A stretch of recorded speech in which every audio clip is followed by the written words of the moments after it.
Welcome to The Explainer.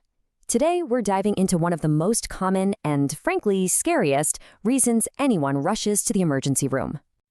I mean, what happens when you suddenly can't catch your breath? It's a terrifying feeling, right? And for the doctors in the ER, it's like a high-stakes case just landed on their desk, one they have to solve, and fast. So yeah, acute shortness of breath is a huge reason for ER visits. But it's more than just a symptom, it's a really complex medical puzzle. Every single decision the doctor makes from here on out, it could literally be the difference between a good outcome and a bad one. All right, so let's open the case file.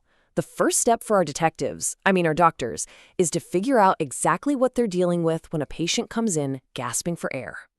Okay, first piece of evidence. The term is dyspnea. And what's super important to get is that this isn't something a doctor can measure with a machine, not at first. It's the feeling the patient has, that personal subjective sensation of discomfort. It's their story, I feel like I'm suffocating or my chest is tight. That's the first clue. And this is where things get really interesting. We have to separate the symptom from the signs. The patient reports dyspnea. That's their testimony. But the doctor sees respiratory distress. That's the objective evidence. Things like breathing way too fast or seeing someone using their neck muscles just to pull in a breath. Telling these two apart, that's step one in cracking this case. So what's actually causing this terrifying feeling? Well, the investigation really starts when we look at this internal conflict happening inside the body. It all comes down to a fundamental mismatch between what the body needs and what it's getting. You can think of it like this. The body's sensors are frantically sending messages to the brain, basically screaming, "We need more air, now!" That's the demand. The brain gets the message and sends out a command to the lungs and muscles. Breathe deeper, faster. That's the response. Dyspnea is that blaring alarm that goes off when the demand isn't being met by the response. It's that gap that creates the panic and the feeling of air hunger. And here's why this is such a tough case to solve. Look at this list of suspects. It's huge. The problem could be the heart, the lungs, a metabolic issue like kidney failure, a serious infection, even something like anxiety or anemia. For the ER doc, it's like walking into a crime scene with a dozen potential culprits. They have to figure out who the real bad guy is, and they have to do it fast. So, how in the world do they sift through all that?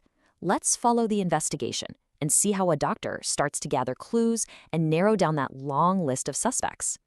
Okay, so there's a clear-cut pathway, a protocol for this investigation. First things first, the primary survey. We're talking the first 60 seconds, checking airway, breathing, and circulation to make sure the person isn't in immediate danger. Then it's about getting the story, the history, and physical exam. After that, we move to the forensics, lab tests, and advanced imaging to see what's really going on inside. So after making sure the patient is stable, what's the first set of hard evidence the physician gathers? Well, this is where they head to the lab. They're looking for concrete clues hidden in the patient's blood. Think of them like molecular fingerprints left at the scene. And these blood tests are incredibly specific. They're looking for key biomarkers. A high NT-proBNP, that points to a strained heart muscle, putting heart failure high on the suspect list. Elevated troponin, that's a sign of heart muscle injury, which could mean a heart attack.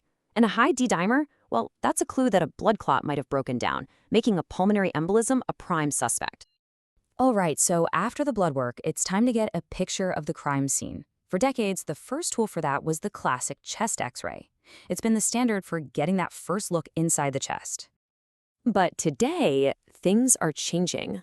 While the X-ray is still around, there's a modern tool that's becoming a real game changer, the lung ultrasound. Think about it. Instead of sending a patient away for an X-ray and waiting for the results, the doctor can get answers right there, at the bedside, in real time. Plus, there's no radiation. And get this, it's actually better than an X-ray at finding things like fluid in the lungs, which is a massive clue. And this isn't just some new fad. Doctors use something called the Blue Protocol, which is a standardized way to use the ultrasound, and it's incredibly accurate. We're talking over 90% accuracy in figuring out the cause of respiratory failure. That's amazing. It puts it right up there with a CT scan for a lot of conditions, but it's way faster and safer. Now, of course, sometimes the mystery is just too complex. When the clues are conflicting or when the top suspect is something really serious like a pulmonary embolism, that's when you call in the big guns. The chest CT scan is still the gold standard. It gives you that high-resolution, definitive picture you need to close the case for good. So, once our detective has a strong lead, the focus pivots immediately from diagnosis to intervention. It's all about supporting the patient's breathing and stabilizing them right away. And it's really important to know that before jumping to the most invasive step, which is intubation, putting a breathing tube down someone's throat, doctors have this whole toolkit of non-invasive ways to help. One of the first tools they'll often reach for is high-flow nasal oxygen, or HFNO. This isn't your standard little oxygen tube. It delivers a lot of heated, humidified oxygen. Not only does it work better, but it's way more comfortable for the patient. And trust me, when you're struggling to breathe, comfort makes a world of difference.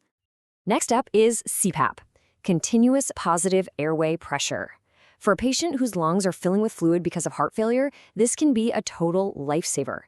The constant pressure from the mask basically acts like a stent for the tiny air sacs in the lungs. It props them open and helps push that fluid out of the way, which can make breathing dramatically easier almost instantly. And then there's non-invasive ventilation, or NIV. This one's a little different. It actually gives you two levels of pressure, a higher one when you breathe in to help you get air, and a lower one when you breathe out to make it easier. It's like it's actively helping your own breathing muscles do their job. For someone with a bad COPD flare-up, this can be the very thing that keeps them off a ventilator. Okay, so we've followed the clues, we've seen the tools of the trade, we've looked at the interventions. Now let's close the case file by talking about why every single second truly counts in this detective story. This quote here really says it all. Delaying diagnosis can increase morbidity, time to discharge, and treatment costs. What that means in plain English is that this isn't just some intellectual puzzle. Every minute the doctor spends trying to figure this out has real-world consequences. A greater chance of complications, a longer, more expensive hospital stay. In the ER, time isn't just money, it's health. So the next time you hear about shortness of breath, maybe you won't just think of the symptom itself. Maybe you'll remember the incredible, high-speed detective work that's happening behind the scenes, the investigation that takes a terrifying feeling and turns it into a diagnosis that can be treated. It's a case that gets solved, one clue at a time, against the clock.